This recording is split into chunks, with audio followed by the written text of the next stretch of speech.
시편 5편 1절에서 12절 말씀 제가 봉독해 드리도록 하겠습니다. 여호와여, 나의 말에 귀를 기울이사 나의 심정을 헤아려 주소서. 나의 왕 나의 하나님이여, 내가 부르짖는 소리를 들으소서. 내가 주께 기도하나이다. 여호와여, 아침에 주께서 나의 소리를 들으시리니 아침에 내가 주께 기도하고 바라리이다. 주는 죄악을 기뻐하는 신이 아니시니 악이 주와 함께 머물지 못하며 오만한 자들이 주의 목전에 서지 못하리이다. 주는 모든 행악자를 미워하시며 거짓말하는 자들을 멸망시키시리이다. 여호와께서는 피 흘리기를 즐기는 자와 속이는 자를 싫어하시나이다. 오직 나는 주의 풍성한 사랑을 힘입어 주의 집에 들어가 주를 경외함으로 성전을 향하여 예배하리이다. 여호와여, 나의 원수들로 말미암아 주의 의로 나를 인도하시고 주의 길을 내 목전에 곱게 하소서. 그들의 입에 신실함이 없고 그들의 심이 악하며 그들의 목구멍은 열린 무덤 같고 그들의 혀로는 아첨하나이다. 하나님이여, 그들을 정죄하사 자기 꾀에 빠지게 하시고 그 많은 허물로 말미암아 그들을 쫓아내소서. 그들이 주를 배역함이니이다. 그러나 주께 피하는 모든 사람은 다 기뻐하며 주의 보호로 말미암아 영원히 기뻐 외치고 주의 이름을 사랑하는 자들은 주를 즐거워하리이다. 여호와여, 주는 의인에게 복을 주시고 방패로 함같이 은혜로 그를 호위하시리이다. 아멘. 네, 오늘은 시편 5편 말씀이죠.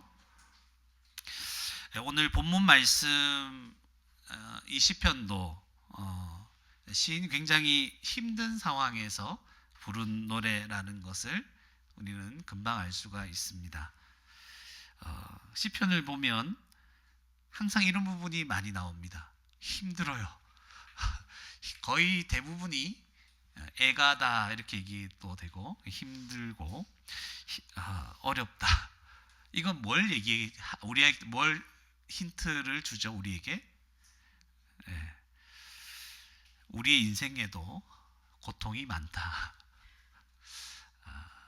이 시인, 특별히 다윗이 대부분인데 이 시인들이 고통 중에 결국은 하나님 때문에 노래를 부르잖아요. 이런 노래가 우리 인생의 많은 부분을 차지하고 있다. 이것을 우린 다시 한번 생각하게 해줍니다. 그렇지만 힘든 인생의 시간들 속에서 우리도 하나님이 주신 이 노래를 불러야 할 것입니다. 불러야 된다고 해서 하는 건 아니겠죠. 하나님이 부르게 하실 겁니다. 우리는 그런 은혜를 받은 자입니다. 시편 5편의 노래가 다시 우리의 삶의 노래가, 신앙의 노래가 되기를 바랍니다. 오늘 본문 말씀을 간단하게 제가 해석을 해드리면 이런 내용이죠. 1절에 여호와여 부르죠. 여호와를 부릅니다. 하나님 여호와여, 언약의 하나님 부릅니다. 나의 말에 귀를 기울이사, 뭘 말하고 싶은 거죠. 하나님 앞에 귀를 기울이사 나의 심정을 헤아려 주소서. 자기 심정이 그 누구에게도 헤아림 받지 못하는 이런 상황이라는 것을 우리는 알게 됩니다. 내 말에 귀를 좀 기울여 주십시오. 내 심정을 좀 헤아려 주십시오. 우리 심정을 헤아려 주는 사람을 정말 찾기가 어렵죠, 여러분. 내 심정을 누가 알아줍니까? 때로는 나도 내 마음을 잘 모를 때도 많아서 답답하기도 하죠. 내 심정을 누가 알아줍니까? 내 상황을 누가 알아줍니까? 그렇죠? 여호와여, 여호와를 부릅니다. 근데 그분을 어떻게 부르냐 하니까 2절에 나의 왕, 나의 하나님이요. 하나님은 나의 왕이십니다. 왕은 어떤 분입니까? 다스리는 분이고 그 왕은 무엇이든 할 수 있는 분이죠. 나의 왕, 나의 하나님이여, 내가 부르짖는 소리를 들으소서. 그냥 하나님께 속삭이는 이야기를 하려고 하는 게 아니에요. 막 부르짖고 싶은 거예요. 내 심정에 있는 걸 막 토하고 하나님이여, 그죠? 부르짖는 겁니다. 부르짖는 소리를 들으소서. 내가 주께 기도하나이다. 하나님께 기도합니다. 그냥 보통의 기도가 아니라 부르짖는 기도죠. 소리치는 거예요. 그러면서 3절에 여호와여, 아침에 주께서 나의 소리를 들으시리니. 왜 아침일까 생각해 봤습니까? 왜 아침일까? 뭐 여러 가지 이야기를 할 수가 있습니다. 보통 아침에 하나님께 이렇게 예배 제사를 드리는 이것과 연결해서 얘기할 수도 있고, 또 아침에 눈 뜨자마자 뭐가 가득 차 있습니까? 이 답답한, 이 고통스러운 그런 현실이 그대로 눈 뜨자마자 있는 거죠. 눈을 뜨자마자 이 아침에 여호와께 부르짖는 거죠. 여호와여, 아침에 주께서 나의 소리를 들으시리니. 주님이 나의 소리를 들으신다는 확신이 있죠. 들으십니다. 아침에, 또 아침에 얘기하죠. 내가 주께 기도하고 바라리이다. 주께서 들으시니까 바랍니다. 그런데 내 심정에 있는 이 여러 가지 고통스러운 이 일들 때문에 주님께 부르짖는 거죠. 부르짖고, 그렇지만 주님을 바라보고 있는 것입니다. 이것이 3절에 지금 시인이 처한 상황입니다. 왜 이런 상황들이 일어날까 생각이 들죠. 그리고 하나님을 부르면서 어떤 하나님을 생각하고 있을까? 시인은 하나님의 어떤 부분을 더 생각하면서 부르고 있을까? 4절에서 6절이죠. 주는 죄악을 기뻐하는 신이 아니시니. 하나님은 죄악을 기뻐하는 신이 아닙니다. 좀 힌트를 얻어야 됩니다. 악이 또는 악인이, 악과 악인은 분리되지 않죠. 악이 주와 함께 머물지 못하며, 악한 사람들이 지금 자신을 괴롭게 하고 있는 상황이라는 것을 우리는 눈치챌 수 있습니다. 악이 주와 함께 머물지 못하며, 그러니까 겉으로 보니까 이 악한 사람은 주와 함께 머물고 있는 모습을 보이고 있다는 거예요. 뒤에도 나오겠지만 성전에서 주와 함께 머물고 하는, 그러니까 이분들은 하나님을 아는 자들입니까? 모르는 자들입니까? 겉으로는 하나님을 안다 하는 자들이죠. 5절에 보니까 오만한 자들이, 이 오만하다는 것은 하나님을 무시하는 자들이에요. 하나님을 안다고 하는 자들이 주와 함께 겉모습으로는 머물고 있는 사람들인데 그들은 오만한 자들이에요. 하나님을 무시하고 하나님이 없다고 생각하는 자들과 똑같은 거죠. 무시하는 자들. 오만한 자들이 주의 목전에 서지 못하리이다. 그들은 여호와의 목전에 서 있는 것 같아요. 주는 모든 행악자를 미워하십니다. 그런데 하나님은 그들을 미워하십니다. 그 악을 행하는 자들은 막 하나님 앞에 자기들이 나아가 있고 그 앞에 서 있고 굉장히 겉으로는 하나님을 경외하는 자처럼 보이지만 하나님은 그들을 미워하시지 않습니까? 6절에 거짓말하는 자들을 하나님은 멸망시키리다. 그들은 그들의 죄악으로 말미암아 멸망당할 것입니다. 여호와께서는 피 흘리기를 즐기는 자와, 여기서 이제 시인이 어떤 괴로움을 당했는지를 우리는 알 수 있습니다. 피 흘린다는 건 뭐예요? 죽인다는 거예요. 그죠? 그러니까 여호와께서는 피 흘리기를 즐기는 자와, 이들이 어떤 악한 자들이냐면 거짓말하고 속이고 그리고 거짓말로 고발하기도 하겠죠. 그것으로 이 시인을 죽이려 하는 그런 자들이죠. 피 흘리기를 즐기는 자와 속이는 자를 싫어하시나이다. 그들은 겉모습으로 보니까 하나님을 섬기는 자 같고 하나님과 함께 있는 자 같고 입술로는 하나님과 동행하는 자처럼 보입니다.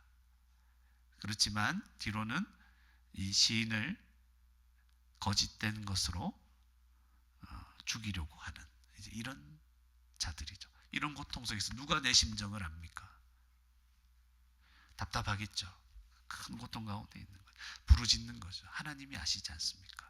하나님은 아시지 않습니까? 자기 심정을 토하고, 그리고 그 하나님은 그 악한 자들을 미워하십니다. 그들을 심판하실 것입니다.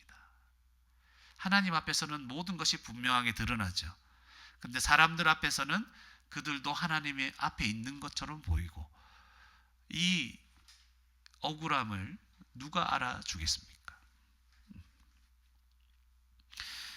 그러면서 7절에 가보면 이제 7절 8절에서는 전환이 또 일어나죠. 오직 나는, 그렇지만, 그러나 나는. 여기서 성경에 보통 오직 이렇게 나오면 그러나 이렇게 될 때가 많습니다. 그러나 나는 주의 풍성한 사랑을 힘입어, 주님의 풍성한 사랑을 의지해서 주의 집에 들어가. 지금 성전과 연결되어 있다는 것을 여러분이 눈치챌 수 있을 겁니다. 주 앞에 주의 목전에 선다, 주와 함께 머문다, 뭐 다 이런 표현들이죠. 그래서 주의 집에 들어가, 주의 풍성한 사랑을 힘입어서 나는 주의 집에 들어갑니다. 주를 경외합니다. 함으로 성전을 향하여 예배하리이다. 왜 성전을 향합니까? 성전은 하나님의 임재를 얘기하죠. 임재를 말합니다. 그래서 성전을 향하여 예배하리이다. 하나님께 예배한다 이 말입니다. 그러면서 여호와여, 나의 원수들로 말미암아. 이 원수들이 대충 어떤 자인지 앞에서 나왔죠.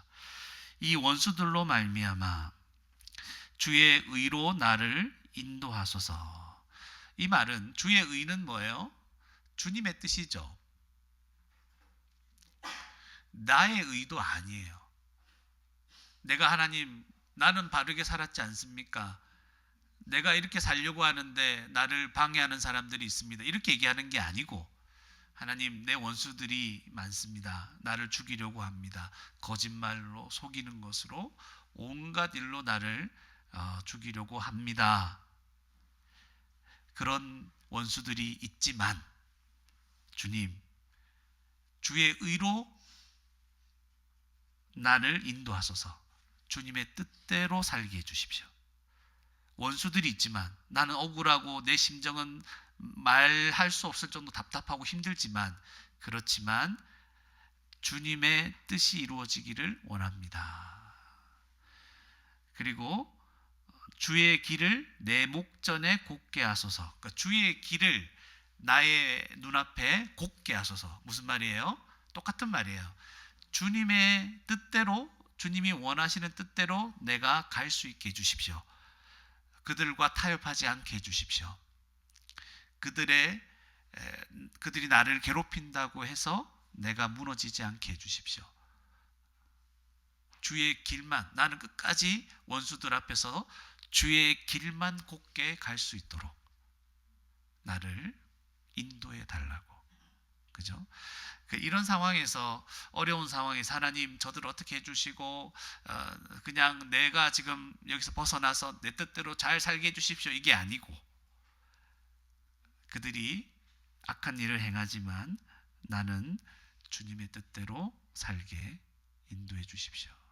이런 기도죠. 9절과 10절에는 굉장히 그들을 막 저주하는 것처럼 느껴져요. 9절에 그들의 입에 신실함이 없고, 입에 신실함이 없다. 그리고 그들의 심중이 심히 악하며, 그러니까 말로 그 신실함, 믿을 게 없는 거죠. 속이는 자들이니까. 그리고 그들의 마음, 심중이니까 마음에 심히 악하다 그랬잖아요.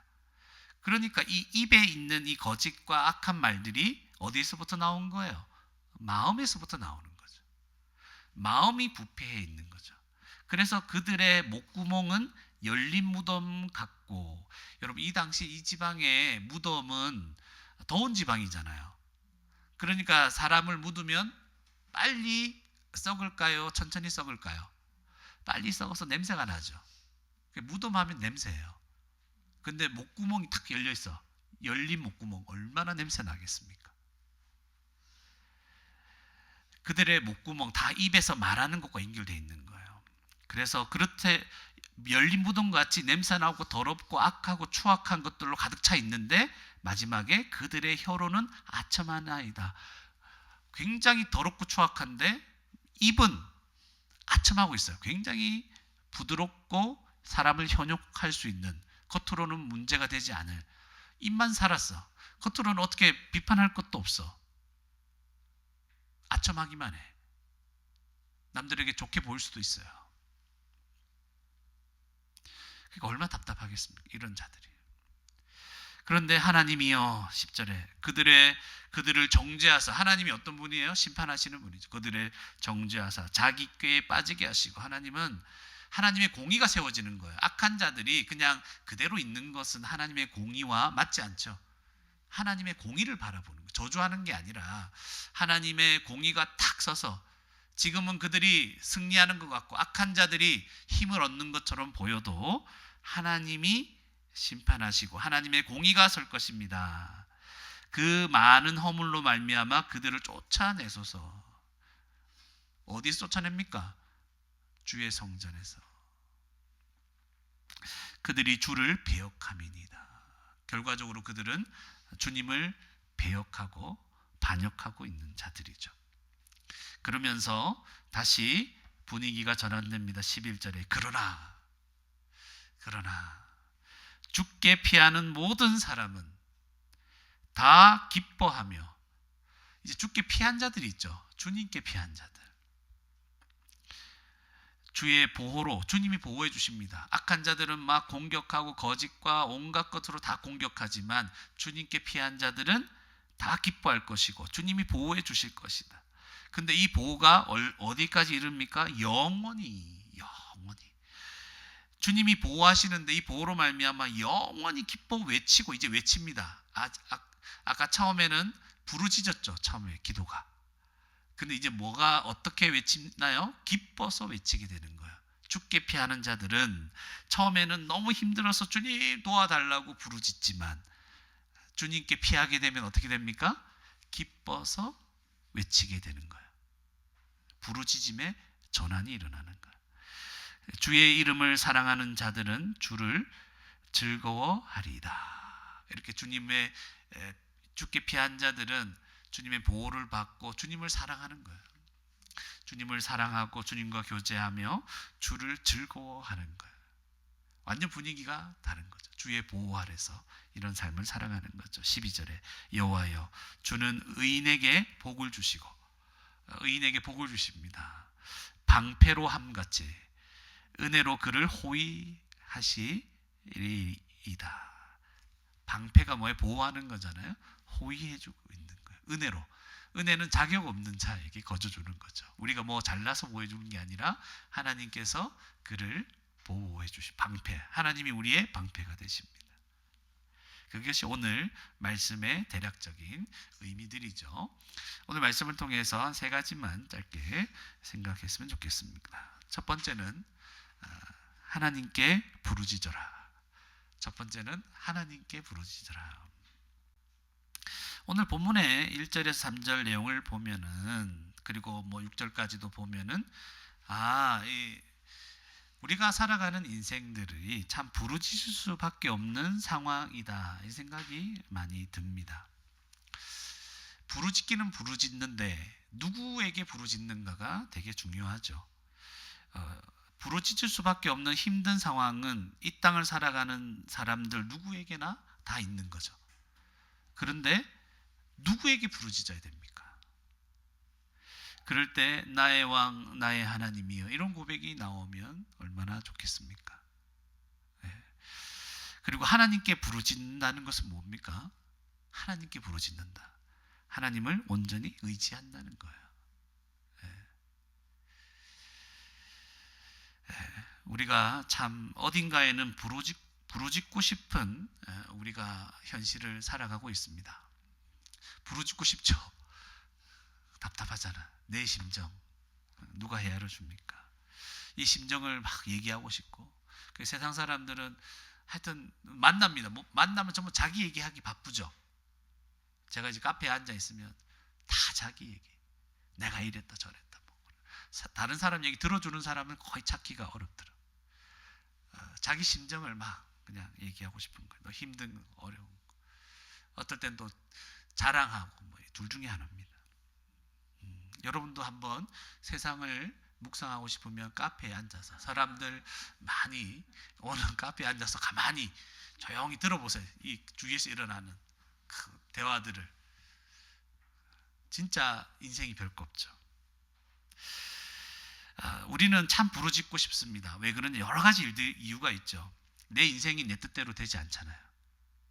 우리는 지금 청소년 우리 애들도 있지만 여러분의 인생이 내 뜻대로 안 되죠. 나는 왜 여기 태어났고 나는 왜 이렇게 됐으며 내 키는 왜 이렇고 내 외모는 어떻고 내 능력은 어떻고 뭔가 내 뜻대로 인생이 되는 게 없어요. 우리 또 부모님들은 내 자녀 내 뜻대로 되는 게 없죠. 또 우리를 괴롭게 하는 사람들이 우리 주위에 많습니다. 지속적으로 나를 괴롭게 하는 사람들. 우리 학생들은 학교에서 자기 가까운 어떤 사람들이 자주 만나는 사람이 자기를 괴롭히면 얼마나 힘듭니까? 특별히 우리를 진짜 괴롭게 할 수 있는 사람들은 누구예요? 가까이 있는 사람들이 우리를 진짜 괴롭게 할 수 있어요. 가족, 그리고 날마다 만나는 사람, 친밀한 사람들. 우리하고 관계가 먼 자들은 우리를 괴롭게 하더라도 견딜만 해요. 왜냐하면 안 만나면 되잖아. 생각 안 하면 되잖아요. 그래서 가까이 할 수밖에 없는데 나를 힘들게 하는 자들이 정말 나를 힘들게 하죠. 내 인생을 고통으로 몰고 갑니다. 안 만나면 좋겠는데 안 만날 수 없는 사람들. 그렇죠? 그런 일들 때문에 사람들 때문에 우리는 주님께 부르짖고 싶을 때가 있을 겁니다. 어떨 때는 우리가 한 번쯤 경험했을 거예요. 건강을 다 잃어버렸을 때 이제 이러다가 죽겠다 이럴 싶은 그런 생각도 들 때가 있죠. 건강을 잃어버려서 부르짖고 싶을 때가 있을 겁니다. 주님, 나 이대로. 저도 이제 군에 있을 때 허리가 막 이렇게 나가버려가지고 군대 있을 때 한번 이대로 난 누워서 인생이 끝나는 건가 이 생각이 들었어요. 그때 주님께 부르짖고 마음속으로 크게 국군 통합병원에서 주님께 부르짖고 그랬었던 건데 그렇게 하고 싶었고 우리가 또 억울한 일을 참 당할 때 부르짖고 싶죠. 내가 안 그랬는데 난 또 그런 의도로 안 했는데 이게 전부 그런 거잖아요. 내 마음을 헤아려 줄 사람이 없으니까 우리는 부르짖고 싶은 거예요. 나는 그 의도로 그렇게 한 게 아닌데 오해를 받아서 굉장히 나에게 막 이렇게 힘들어하게 하는 사람도 있죠. 그리고 우리 육신을 보세요. 점점 약해가죠. 점점 약해. 저도 이제 50인데 약해 갑니다. 일어나는 것도 그렇고 잠도 좀 푹 잤으면 좋겠는데 잠이 또 잠자는 것도 은혜더라고요. 잠도 푹 자지 못하고 잠을 많이 자지 못하니까 피곤하고 몸도 약해지고 일어나는 것도 힘들고 막 점점 그래 되잖아요. 할 수 있는 게 없고 어떨 때는 막 길 건너다가 지금 뛰어야 되는 옛날 같으면 확 뛰어갔는데 이게 절대 안 뛰어지는 거 있잖아요. 뛰면 막 다 부서질 것 같은 그런 느낌. 이게 뛸 수도 없구나. 그래서 약해만 가는 우리 육신을 보면서 주님께 부르짖고 싶은 마음. 내 인생이 이렇게 저물고 있습니다, 주님. 그리고 우리가 살아가는 세상 기본적으로 죄인들로 가득 차 있어요. 그 뭐 어리든 나이가 적든 많든 다 똑같아요, 그죠? 죄인들이 많으니까 갈등이 가득하고 상처가 많습니다. 그러니까 하나님께 부르짖어야 될 이유들은 가득 찹니다. 부르짖고 싶은 세상이에요. 맞죠? 뭔가 부르짖고 싶어요. 그런데 제가 말씀드렸죠. 어디에 부르짖을 것인가? 이게 중요합니다. 오늘 어디에 부르짖습니까? 기억하십시오. 내가 지금 부르짖고 있는 그것이 내가 믿고 있는 거예요. 다시 말씀드릴게요. 내가 부르짖고 있는 그것이 바로 내가 믿고 있는 거예요. 무슨 말이냐면 참 부르짖고 싶을 때 힘들 때 우리는 우리 자신에게 부르짖을 수 있어요. 이게 어떻게 뭐냐면 자기를 원망하는 거예요. 자기를 자책하는 거죠. 이 말은 자신에게 부르짖고 원망한다는 건 뭐예요? 내가 이 문제를 해결할 수 있는 사람이라고 믿고 있는 거예요. 막 자기에게 부르짖는 거예요. 너 왜 그랬어? 너 안 그랬어야 되는데. 그래서 자기를 믿고 있는 거예요. 자기가 뭐라고. 또 어떤 경우에는 자주 그렇죠. 자녀에게 부르짖죠. 자녀에게 내가 막 계속 얘기하잖아요. 그죠? 그 뭐예요? 자녀가 그것을 어떻게 해결할 수 있다라고 믿는 거예요. 자녀를 믿는 거예요. 그러니까 내 기대가 어긋나니까 막 그에게 부르짖는 거죠. 또 자녀들은 부모에게 부르짖는 거예요. 엄마 아빠 뭐해 안 그랬어 막 그죠? 그렇게 하는 거죠. 그렇게 부르짖는 거예요. 이게 다 부르짖는 겁니다. 이렇게 생각 안 해보셨죠? 이게 다 부르짖는 거예요. 또 너무 힘들고 어려울 때 내 주위에 힘 있고 재력이 있는 사람에게 막 가서 부르짖습니까? 또 몸이 너무 아프거나 이럴 때 의사 또는 현대의학에 막 부르짖고 있습니까? 막 여기서 고칠 수 있을 것 같아요. 찾고 저기 찾고 하면서 물론 찾긴 찾아야 돼요. 맞죠? 아플 때. 그러나 마치 그것이 모든 걸 해결할 수 있는 것이냐? 막 의사에게 부르짖고 있는 왜 못 고칩니까? 누가 고칠 수 있는지 이 새로 나온 그런 기술, 현대 의술 뭐 이런 거 부르짖고 있는 거예요. 또 어떨 때는 내 건강을 위해서 건강식품에 부르짖기도 하고 운동해야 되지만 운동에 뭔가를 내가 부르짖고 있는 나를 건강하게 해주십시오. 또 나에게 상처 주고 나를 힘들게 하는 사람들에게 막 부르짖는 거예요. 당신 때문에 내가 이렇게 됐다. 어떻게 당신 그럴 수 있느냐. 그죠? 우리 인생은 가만히 보면 부르짖는 걸로 가득 차 있어요. 확장해서 이제 말씀드리는 거예요. 여러분, 내가 지금 살아가는 상황이 처지가 힘들다는 이유로 자책하거나 원망하거나 불평하는 것으로 우리가 부르짖고 살아가고 있지 않습니까? 그냥 생각 없이 했죠. 기도할 때도 기도하지만 근데 삶의 대부분을 보면 그렇게 하고 있는 거예요. 한숨 쉬면서 하는 말들. 그죠? 설교 시간에 한숨 쉬긴 처음인데 이렇게 하면서 하는 내뱉는 말들 있잖아요. 그게 부르짖는 거예요. 또는 분노와 짜증으로 하는 말들.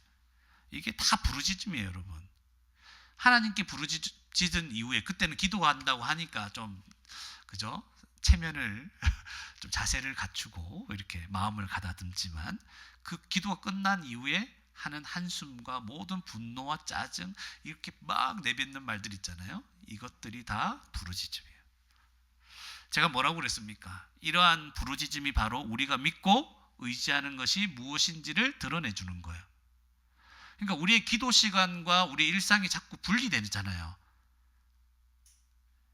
그죠? 그러면 우리의 기도 시간에 그 하나님을 제대로 안 믿었다는 거예요.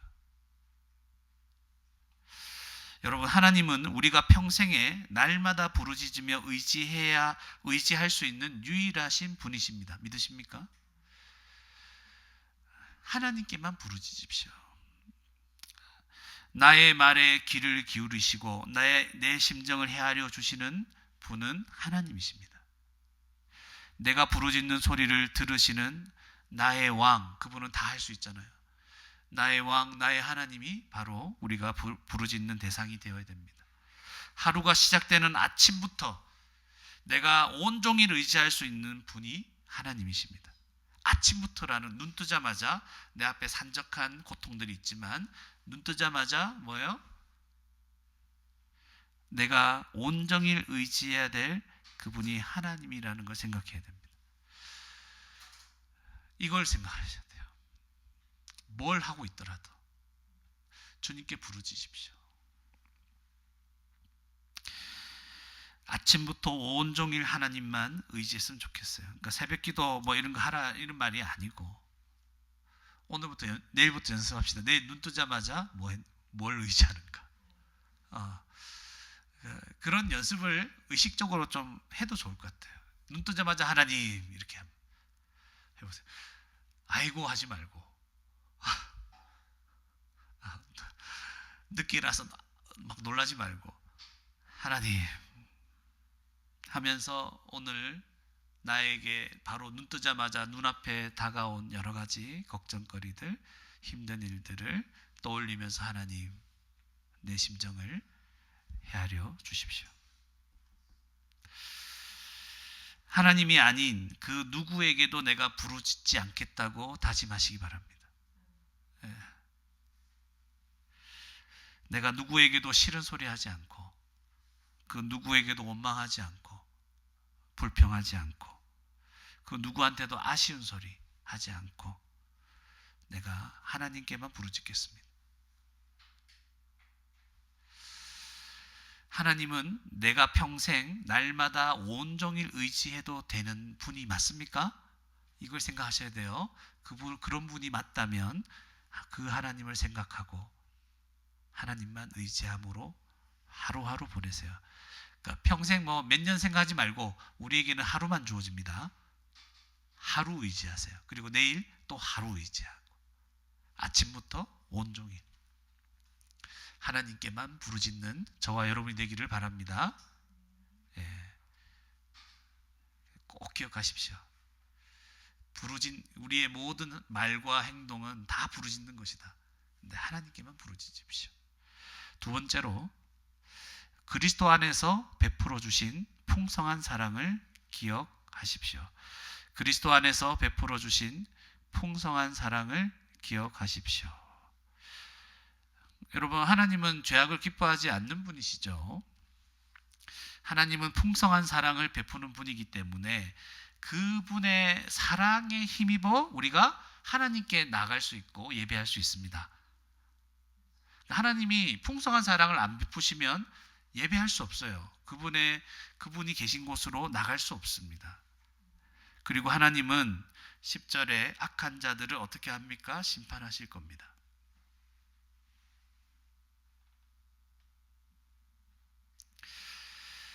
그런데 이제 죄악을 기뻐하지 않는 하나님께 우리는 나갈 수 있습니까?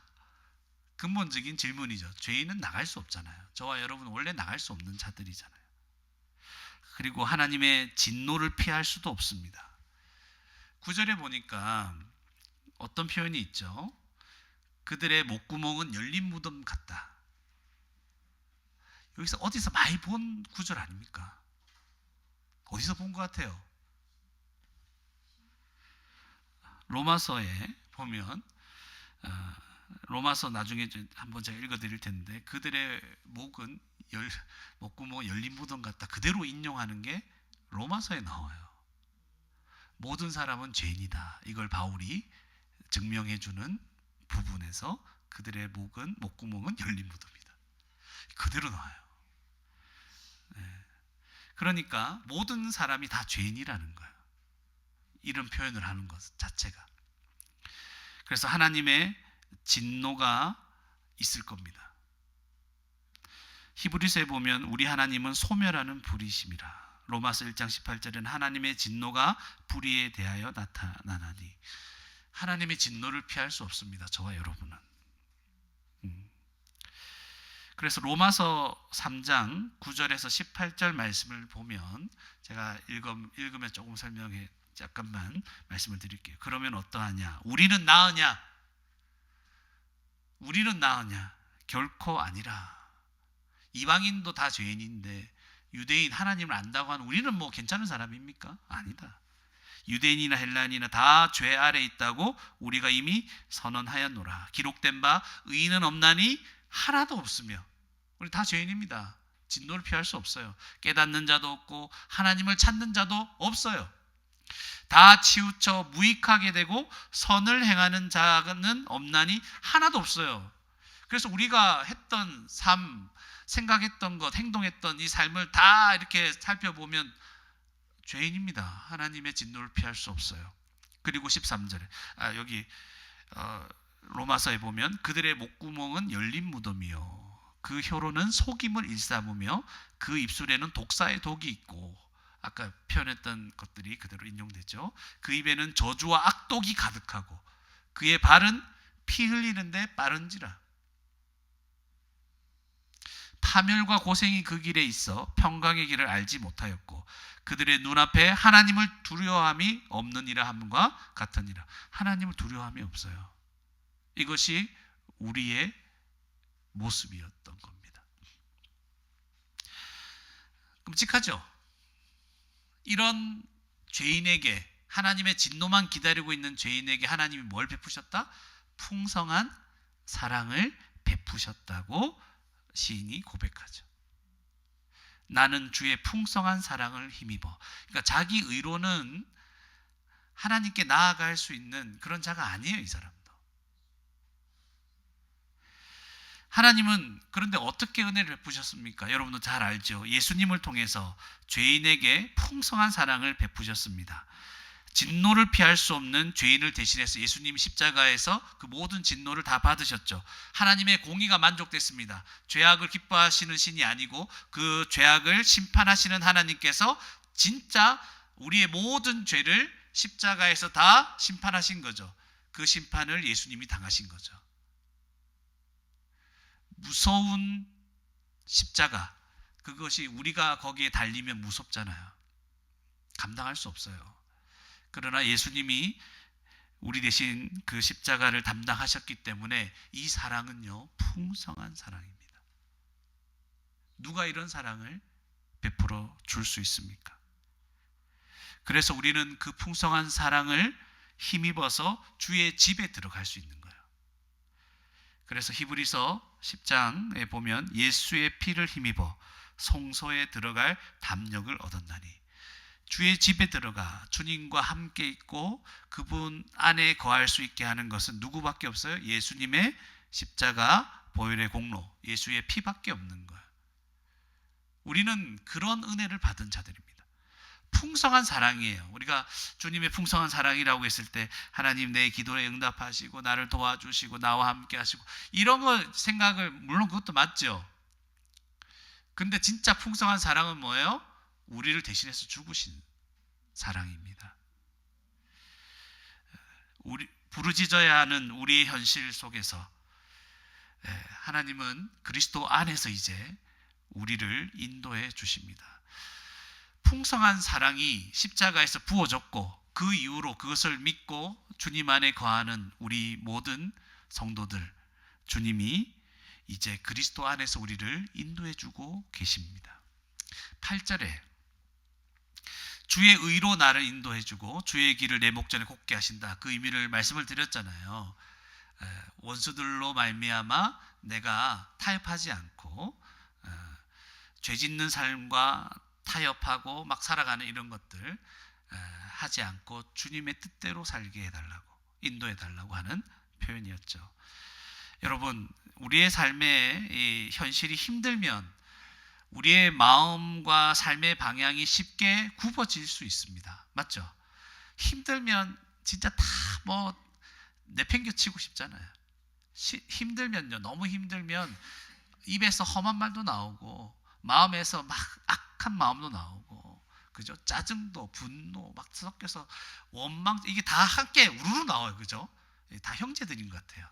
분노, 짜증, 뭐 이런 것들 같이 우르르 나와. 이게 분노인지 짜증인지 구별이 안 돼. 같은 유입니다. 그래서 온갖 것들이 막 뿜어져 나오고 그게 우리 마음에서부터 막 터져 나오는 거죠. 그러니까 자꾸 죄 짓는 삶을 합리화시킵니다. 내가 이렇게 힘드니까, 내가 이렇게 힘드니까. 그러면서 어떤 마음이 깔려져 있냐면, 하나님 뭐 하셨습니까? 나 안 도와주시고. 그래서 계속 죄 짓는 삶을 허용해 주기 시작합니다. 그래서 하나님과 멀어지고 믿음이 약해지죠. 믿음이 약해지고 하나님과 멀어지면 어떤 게 찾아옵니까? 두려움이 찾아오고 걱정이 밀려오고 삶이 혼란스러워져요. 그러니까 하나님은 더 안 찾게 돼요. 그러나 그리스도로 말미암아 우리 안에 계신 성령께서는 우리를 내버려 두시지 않습니다. 하나님이 우리를 인도해 주세요. 우리를 인도해 주십니다. 주의 길로, 주의 의로, 그죠? 우리의 목전에 주의 길을 곱게 하십니다. 우리 안에 성령께서 어떤 일을 하십니까? 다시 말씀을 깨닫게 해주시는 거예요. 안 그래요? 여러분 다시 말씀을 보거나 말씀을 듣거나 막 우리가 혼란스럽고 모든 게 망가져 있을 때, 죄로 말미암아 무너져 있을 때 성령께서 다시 말씀 듣게 하시죠. 주님의 은혜를 기억하게 하십니다. 다시 마음을 감동하게도 하시고 회개하게도 하시고 우리 마음에 선한 마음을 일으키시고 의로운 마음을 생기게 하십니다. 말씀을 사모하는 마음을 회복시키십니다. 말씀을 통해 좌로나 우로나 치우치지 않게 주의 의, 주의 뜻, 주의 길을 내 목전에 곧게 다시 세워주시는 거예요. 우리를 향한 주님의 뜻을 이루게 하십니다. 그래서 주의 발은 내 발의 등이요 주의 말씀은 내 길의 빛이니이다. 이렇게 인도하시는 거예요. 여러분 이 시편의 시인의 기도가, 이 노래가 그대로 우리에게 이미 이루어지고 있는 거죠. 주님이 인도하고 계십니다. 주의 의로. 여러분 예수님을 믿는 성도가 되었습니까? 주님이 우리를 인도하십니다. 내 뜻대로 아니고 주의 의로, 주의 뜻이 내 인생 가운데 이루어지게 하십니다. 성령께서 연약한 우리를 위해 기도하시며 돌보십니다. 제가 말씀을 읽어드릴게요. 로마서 8장 26절에서 30절인데 이와 같이 성령도 우리의 연약함을 도우시나니 우리는 마땅히 기도할 바를 알지 못하나 성령이 말할 수 없는 탄식으로 우리를 위하여 친히 간구하시느니라. 우리를 내버려 두시지 않죠. 내가 무너졌다고요? 믿는 자가 넘어졌다고요? 이제 괴로워서 못 견디겠다고요? 주님이 내버려 두시지 않습니다. 마음을 살피시는 이가 성령의 생각을 아시나니 이는 성령이 하나님의 뜻대로 성도를 위하여 간구하심이니라. 우리가 알거니와 하나님을 사랑하는 자 곧 그의 뜻대로 부르심을 입은 자들에게는 모든 것이 합력하여 선을 이루느니라. 아멘. 지금 이런 일이 우리에게 일어나고 있는 거예요. 주께서 우리를 인도하십니까? 인도 안 하십니까? 인도하시죠. 예수님으로 말미암아 이제 성령께서 우리를 이렇게 인도하십니다. 하나님이 미리 아신 자들, 그러니까 선택받은, 그러니까 구원받은 자들이 성도들이죠. 미리 아신 자들을 또한 그 아들의 형상을 본받게 하기 위하여 미리 정하셨으니 이는 그로 많은 형제 중에서 맏아들이 되게 하려 하심이라. 또 미리 정하신 그들을 또한 부르신 그들을 또한 의롭다 하시고 의롭다 하신 그들을 또한 영화롭게 하셨느니라. 성화, 우리를 변화시켜 가시는 거예요. 주의 뜻대로, 주의 길로 우리를 인도하십니다. 내 길이 아니고 내 인생 뭐 이런 게 아니고 주의 길로 그의 백성을 올바르게 인도하십니다. 그래서 신앙생활은 뭡니까?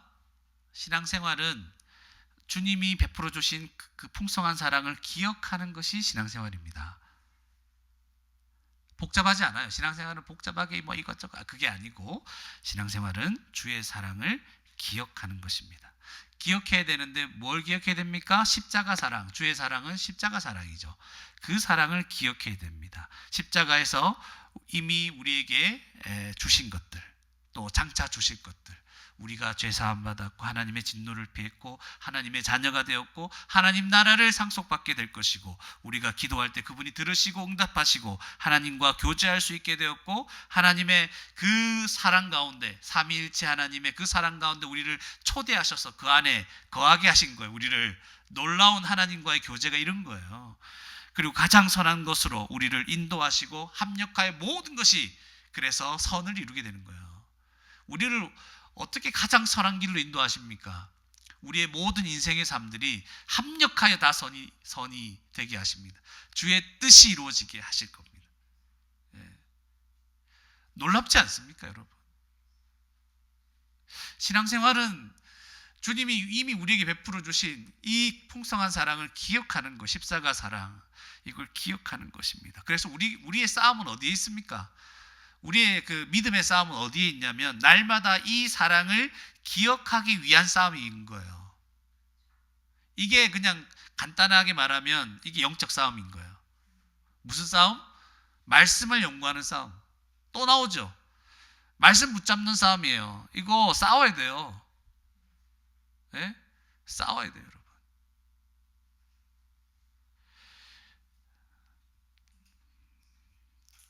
뭐 카톡에 안 올리면 또 죄책감이 들겠죠.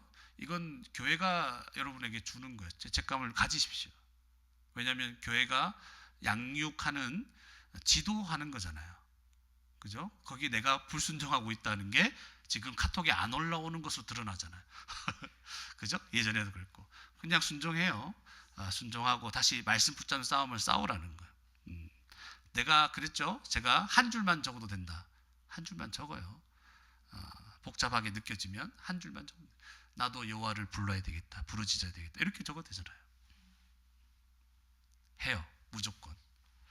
왜냐하면 이게 싸움이기 때문에 그래요. 전쟁이에요, 전쟁. 말씀을 붙잡는가 붙잡지 않는가는 전쟁입니다. 제가 카톡에다가 왜 안 올리면 이렇게 막 닥달하고 이렇게 하지 않는 이유는 여러분들에게 그것이 율법과 같이 되지 않게 하도록 하는 것인데, 너무 큰 부담을 주지 않는데 여러분 말씀에서 계속 이렇게 나오기 때문에 제가 얘기하는 거예요. 순종해요. 살아있는 교회를 다니는 순간까지는 이걸 피할 수가 없어요. 와, 그죠? 그리고 그 연구한 말씀을 묵상, 마음에 새기는 거예요. 생각하는 거예요. 내 심정을 헤아려 줄. 그러니까 월요일부터 말씀을 보면 어때요, 여러분? 내 심정을 헤아려 주시는 하나님. 이거 가지고도 계속 생각할 수 있잖아요. 주님, 나의 말에 귀를 기울이십시오. 제가 아침에 주께서 나의 소리를 내가 들으시니이다. 그리고 찬송하는 것도 기억하는 거잖아요. 이 사랑을 기억하는 거. 찬송, 입에 찬송이 막 나와요. 찬송 듣고, 여러분 찬송 많이 듣고 그 입에 막 흥얼거리는 거 있잖아요. 이상한 다른 얘기 흥얼거리지 말고 찬송을 흥얼거리는 거죠. 그리고 기도하는 것도 주의 사랑을 기억하는 것. 기도할 때 여러분 엎드려서 뭐 합니까? 물론 힘든 거 먼저 얘기하게 되겠죠. 답답한 심정을 얘기하겠죠. 그러나 결국은 뭐예요? 이 시인도 하나님을 생각하는 거잖아요. 주님의 사랑을 기억하는 거예요. 기도도 기억하는 거예요. 우리 성도와 교제하잖아요. 나누잖아요. 그 뭐 하는 거예요? 주님의 사랑을 기억하는 거예요. 생각하게 하는 거예요. 그리고 배울 때, 나중에 이제 우리 금요 강좌도 시작될 텐데 3월부터 배우는 것도 기억하는 거고, 또 여러분이 자녀들이나 주위 사람에게 복음을 전하고 가르치는 것도 기억하는 거예요. 가르치는 자가 더 분명하게 기억합니다. 그런 거예요. 이게 싸움이에요. 우리 영적 싸움은 뭐라고? 기억하는 싸움이다. 그래서 이 기억하기 위한 이 싸움을 바탕으로 해서 우리가 힘든 상황에서도 흔들림 없이 주의 뜻을 이루는 삶을 살아갈 수 있는 거예요. 이 싸움이 전제되지 않으면 기억이 안 나잖아. 그러니까 삶이 힘들면 주의 뜻대로 살아가는 걸 포기한다고. 여러분, 전쟁입니다. 주의 뜻대로 살아가는 거 실패하잖아요. 그럼 힘이 더 빠져요. 그리고 죄책감이 빠져요. 그래서 더 하나님께 나아가기가 껄끄러워집니다. 그럼 더 말씀 안 보겠죠? 기도 안 하겠죠? 찬송이 사라지겠죠? 악순환입니다. 신앙은 애매하고 그냥 가만히 있는 게 없어요. 발전하든지 하나님께 나아가든지 하나님으로부터 피하든 둘 중에 하나예요. 항상 동적이라는 걸 기억하세요. 지금 여러분 하나님께 나아가고 있는 중입니까? 아니면 도망가고 있는 중입니까? 기억해야 돼요. 주의 사랑을, 풍성한 사랑을 힘입어서 주께 나아가야 됩니다. 마지막으로 세 번째, 교회와 함께 기뻐하고 즐거워하십시오. 11절 12절에 주께 피하는 모든 사람은 다 기뻐한다 그랬잖아요. 교회죠. 백성들, 주께 피하는 사람들이 다 모인 곳이잖아요. 주의 보호로 영원히 기뻐 외칠 것이다. 우리가 하나님께 피하여 지금 구원의 은혜를 누리고 살아가는 이것이요, 그냥 이 땅에서 우리가 외치는 그런 기쁨과 찬송이 아니고 영원토록 부르는 찬송이 될 것입니다. 주의 이름을 사랑하는 자들은, 우리는 주의 이름을 사랑하는 자들이 되었습니다. 주의 이름을 사랑하는 자들이 되었습니다. 우리가 먼저 사랑한 것이 아니라 주의 풍성한 사랑이 우리에게 먼저 왔어요. 그리스도를 통하여. 그러니까 주님을 사랑하는 자들, 그런 자들이 모여서 뭘 즐거워해요? 야, 우리 모였다, 이걸 즐거워하는 게 아니라 주를 즐거워하는 거예요. 주님 주신 은혜를 생각하면서 즐거워하고, 주님이 이 사람에게도, 이 성도에게도 이렇게 인도하고 계시고 저렇게 인도하시고 역사하고 계시고 우리 자녀들에게는 이렇게 역사하고 계신다, 이런 얘기를 막 말씀을 바탕으로 해서 나누고 교제함을 통해서 우리는 즐거워하는 것, 주님을 즐거워하고 주님을 찬양하는 거예요. 여호와는 의인에게 복을 주시고, 그 의인은 우리가 실제로 의롭게 살아서 그렇습니까? 주의 의입니다. 주님의 그 의, 십자가의 의로 말미암아 우리가 복을 받은 자들이죠. 방패로함 같이 은혜로 그를 호위하실 것이요. 하나님이 우리를 보호하십니다. 우리를 보호하십니다. 뭐로 보호하실까요? 의로 우리를 보호하시는 거예요. 우리는 죄인이죠. 의가 없죠. 주의 의로 우리를 보호하시는 거죠. 그리스도 안에서 교회로 부르심 받은 자들은 이와 같이 함께 기뻐하고 즐거워하며 살아갈 수 있게 된 자들이에요. 그러니까 우리는 힘든 상황에서 막 애가를 부르고 막 이렇게 힘들어하면서 기도를 시작하지만, 결국 주의 사랑을 생각하면서 어떤 자들이 된 거예요? 기뻐하며 살아갈 수 있는 힘을 얻어서, 아, 내가 기뻐하며 살아갈 수 있는 자구나, 즐거워할 수 있구나, 주님이 나를 보호해 주시구나, 이 확신과 믿음 가운데서 우리는 교회로 기뻐하고 즐거워하며 살 수 있습니다. 온갖 일들이 막 펼쳐지는 일상에서 다시 교회에 와서 말씀 듣고 나누면서 어떻게 됩니까? 다시 기뻐하면서 막 주를 즐거워하는 거예요. 이게 신앙생활입니다. 이런 마음이 날마다 회복되는 것이 신앙생활이고 교회 생활이 되어야 됩니다. 잡담만 하다가 떠나는 곳이 교회가 되면 여러분, 세상을 살아갈 수가 없어요. 주님의 풍성한 사랑을 얘기해야 됩니다. 네. 그래서 고린도후서 5장 21절에 우리를 보호해 주시는데, 어떻게 보호해 주시는데? 의로 보호한다 그랬잖아요. 우리를 대신하여 죄로 삼으신 것은, 예수님을 죄로 삼으신 거죠. 우리가 하나님의 의가 되게 하려 하심이라. 하나님의 그리스도를 통하여 주신 의로 우리를 보호해 주시는 거예요. 하나님의 진노로부터 우리를 보호해 주시죠. 죄악으로부터 우리를 보호해 주시죠. 모든 악한 것들로부터, 죄와 그 결과로부터 우리를 다 보호해 주시는 거예요. 마귀로부터도 보호하시고.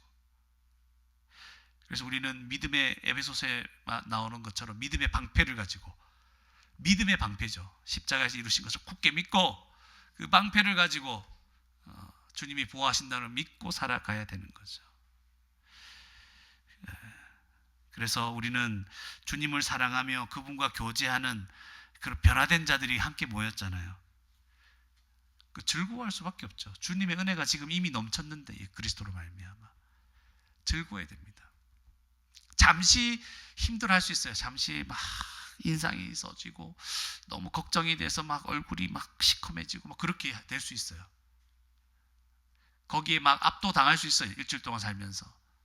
그러나 다시 와서 기도하고 찬양하고 말씀 듣고 그 은혜를 나누는 가운데 우리의 정체성을 다시 확인하는 거예요. 내가 누구지? 아, 풍성한 사랑을 받은 자구나. 내가 주님의 보호를 받는 자구나.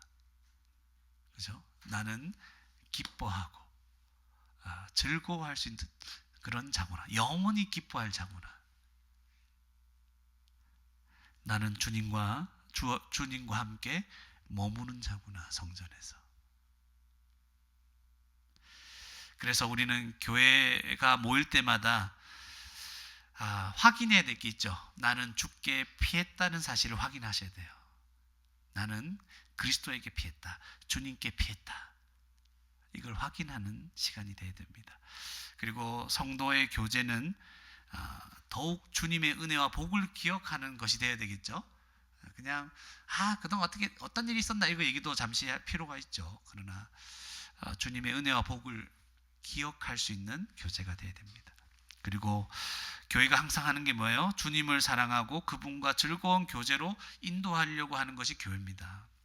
그래서 교회로 살아가는 열매는 결국 결과로 주일에 우리가 모였을 때 또는 평상시 우리가 모였을 때 헤어질 때 그 열매가 어떻게 나타나야 됩니까? 주님을 사랑하고 그분과 교제하는 삶으로 우리의 삶의 열매가 나타나야 돼요. 교회를 통해서 우리는 주님과 더 가까워졌다. 주님을 사랑하게 됐다. 이렇게 나타나는 거죠. 성경 연구 왜 합니까? 주님과 교제하기 위해서. 그죠? 그분을 더 사랑하게 되는 거예요. 전부 다 이렇게 나타나야 돼요. 공고한 세상에서 나와 함께 주님께 피한 자들, 복받은 자들이 여기에 모여 있는 거죠. 감사하죠. 우리 함께 복받은 자들이 여기 있는 거예요. 주의 풍성한 사랑이 지금 다 그 사랑을 받은 자들이 여기 모인 거예요. 그래서 우리가 모일 때마다 삶은 힘들 수 있어요. 시편이 전부 다 애가로 가득 차 있는 것 같죠. 힘들어요. 사실은 대부분이 한 5분의 4는 힘들 거예요. 한 달에 3번은 힘들 거고 한 달에 4번 정도 힘들 거고 그럴 거예요. 그렇지만 교회로 모일 때마다 서로 주님께 피하도록 해야 돼요. 주님께 피하십시오. 기도하겠습니다. 힘을 내십시오. 우리는 주님 안에 있습니다. 이런 교회의 나눔을 하며 함께 이 공고한 세상에서 주님께 부르짖고 주님의 풍성한 사랑을 기억하고 그렇게 교회로 함께 살아가는 복된 저와 여러분이 되기를 주님의 이름으로 축원합니다. 이 시간 말씀을 생각하면서 함께 기도했으면 좋겠습니다. 기도하실 때 하나님, 우리가 처한 현실이 참 부르짖을 수밖에 없는 현실입니다. 그렇지만 이 속에서도 날마다 하나님만 온전히 의지하며 살아가기를 원합니다. 하나님께만 부르짖기 원합니다. 또 기도하실 때 하나님께서 그리스도 안에서 베풀어 주신 이 풍성한 사랑을 늘 기억하며 살게 해주십시오. 기억하기 위해서 싸움을 싸우게 해주십시오. 또한 주님께 피하여 모인 교회와 함께 기뻐하며 즐거워하면서 주님께 예배하며 살게 해주십시오. 교회로 함께 살게 해주십시오. 함께 주님 때문에 기뻐하게 해주십시오. 우리 말씀을 생각하시면서 함께 기도하시겠습니다.